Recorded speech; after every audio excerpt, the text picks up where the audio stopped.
like for you to get out of the way for me, and then it won't take long. We're going to be, our station's new down there. It's WKXO. We're going to be 2 years old the 18th of next month, and I'd like for you to give me a little congratulations so that I could play it back and then play one of your records. That's the idea. Alrighty, for WKXO, is that it? Right. Here's a call letter. Oh, you got it right there. Okay. Oh, you hold it now. All right. Okay. Yeah. Hi, everybody. This is Bill Haley of Haley's Comets, and I want to say congratulations to WKXO on their 2nd anniversary. That's good. Bill, I want to go back very quickly here. We're running now the Elvis Presley story, and it goes way back to kind of the beginning of rock and roll. What inspired you, and where did it all begin for you?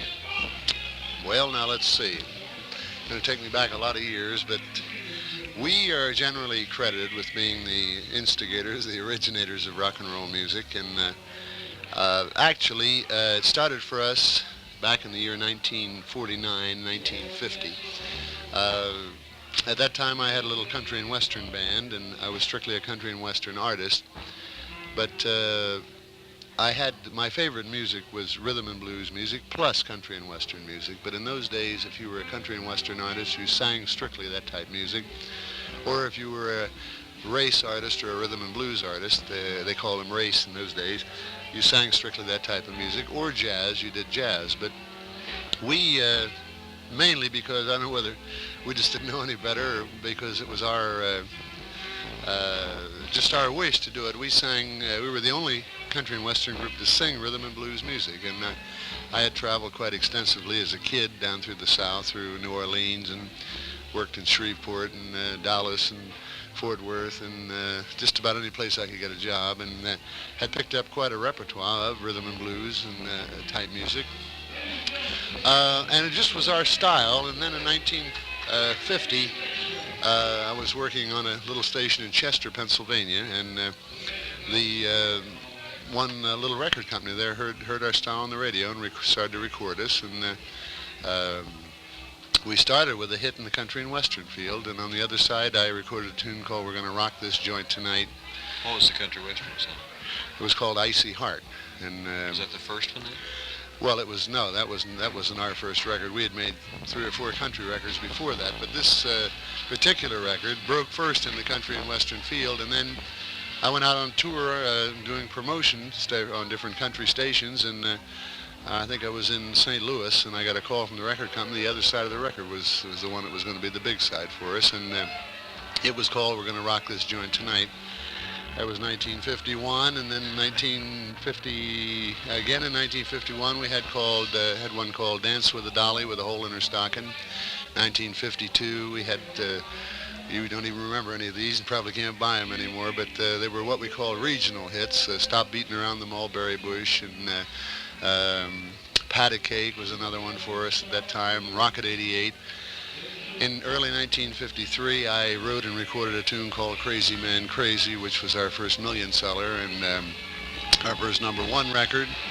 1954, I got an opportunity to do the soundtrack for the movie Blackboard Jungle with Glenn Ford. It was Sidney Poitier's first picture, and we had a tune called We're Gonna Rock Around the Clock that came out then. And up until that time, we were the only artists doing that type of music, but as it started to catch on, I think in 1954 and 55, Elvis joined the race with us, and then along came Fats Domino, Pat Boone, and you pretty well know the story. I have seen maybe a couple of movies that you've been in, but I did see one in particular. I can't remember the name of it, where it all started. You went from the movie kind of portrayed the beginning of Rock Around the Clock. I can't recall the movie. Well, that was the name of the movie, Rock Around the Clock. Right, yeah, and it was for Columbia Pictures. We have was done. this kind of like it really was, though? Well, no, everyone thought that, Shane, but actually it wasn't really the true way it happened, although it did follow the general trend of how it came about. How many movies have you been in? Well, we've done 10, and our 11th one has just come out last week in New York. It's called Let the Good Times Roll, and I hope it'll be playing here very shortly. It's a Columbia picture also, and it's a quite interesting film. It's got all the Little Richard, Chuck Berry, Bo Diddley, and Chubby Checker and myself, and just a whole host of stars are in the thing. And it shows a lot of split screen stuff of how we looked 15 or 16 years ago, one half the screen, and how we look today doing the tunes, and a lot of dialogue, and it's quite interesting, the picture. So, By the way, how young are you? well, I am 47 years old now, and And you were what when you got started? Back well, this is my 30th professional year in show business. This month I'm celebrating. So I started at the age of 17 professionally, and I played from the age of 12. Like all the other kids, I guess. How long have you been playing guitar? I mean, where did you start singing? Well, How I've been young? playing guitar. This is my 40th year playing guitar. I started when I was 7, and I learned, like every other kid, I took lessons on it, and I'm a great fan of country music, and I played banjo and mandolin and bass fiddle, but my main instrument is guitar. You have a large family, Bill? Are you from a brother? Well, I have a little, no, I don't. I don't have any family, really. My mother and dad passed away, and my sister. I've got a little boy now. He's 2 years, be 2 years old this month. I got a daughter 10 years old and a wife. And What do you call home? well, I live in Mexico City, Mexico. Where are you from? Where were you born in? Originally, I'm from Highland Park, Michigan, and born and raised there. I lived in Pennsylvania for quite a while, and I got something I can tell you that'd probably be a big surprise to you. All my aunts and uncles went to Berea College Oh, no. here in Kentucky. My dad was from, and his family from a little town called Firebrick, Kentucky. And so you can really say I'm part Kentuckian right down the line, you know. Let's get on today's music very briefly here. What do you think about the so-called rock and roll music today? Well, let's see, how would I answer that, Shane? If it's good, I like it. You know, I mean, for instance, Creedence Clearwater Revival, I think are just tremendous. And I don't like to name groups, but there are a lot of great tunes out. I like Gilbert O'Sullivan. I like Tony Orlando with Dawn, with Tie a Yellow Ribbon, things like this. If they're good, I like them, you know. Do you think a lot of this is going to go back to the trend?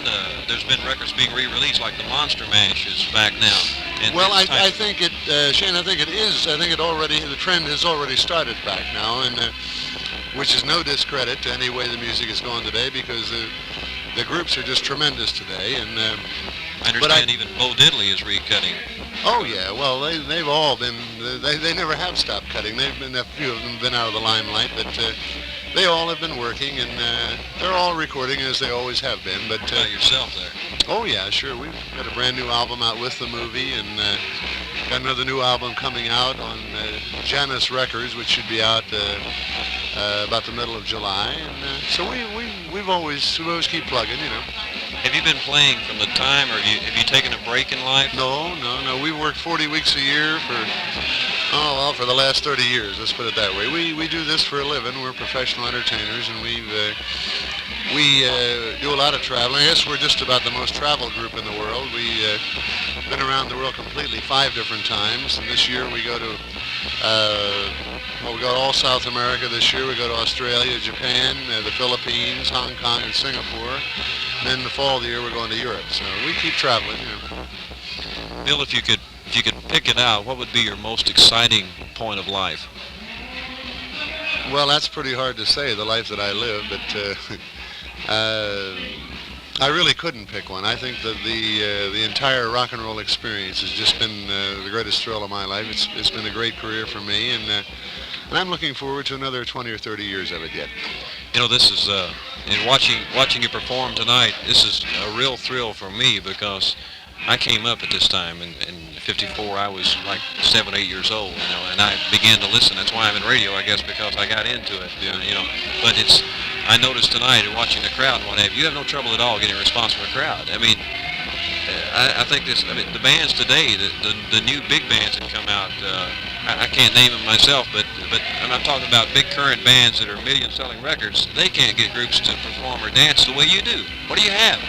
Well, I guess you might say, Shane, that it's like my daddy told me. He says, if you can't do something right, keep doing it until you learn how. So we've been trying for 30 years. So if we don't know by now, I guess we never will. But I think, Shane, the formula, not only for our group, but I think you'll find it with, as I said, with the oldies but goodies, Chuck Berry and Jerry Lee Lewis and Chubby Checker, Bo Diddley, that we know more or less the formula of how to make them dance. That's what they come out to hear us do, and